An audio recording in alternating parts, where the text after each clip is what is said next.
هموطنان عزیز سلام. شما میدانید که اعتیاد یک مشکل جدی عصر حاضر است.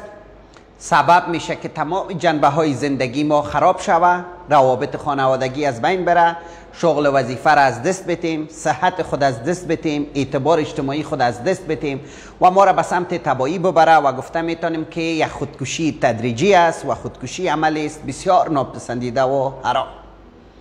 این اعتیاد چی اعتیاد به پریگابلین باشه، چی تابلتکه باشه، شیشه باشه، چرس باشه، دوای خواب آور باشه، هر کدامش. یعنی شما میفهمین که اعتیاد میتونه به مواد مخدر یا به دواهای طبی شخص اعتیاد پیدا کنه و اعتیاد یک مریضی است و مریضی خوشبختانه قابل درمان.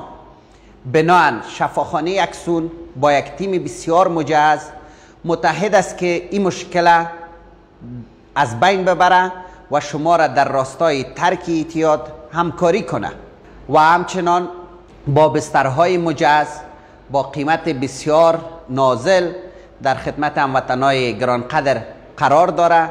بر علاوه ترک اعتیاد مشکلات روانی را درمان میکنن که شما با آمدن در این شفاخانه به هر دو هدف نائل شده میتونین. هم اعتیاد ترک میتونین و هم در اکثر موارد علت به وجود آمدن اعتیاد که مشکلات روانی است از بین ببره. بنابراین از این فرصت استفاده کنین و یک زندگی شاد و موفق داشته باشین.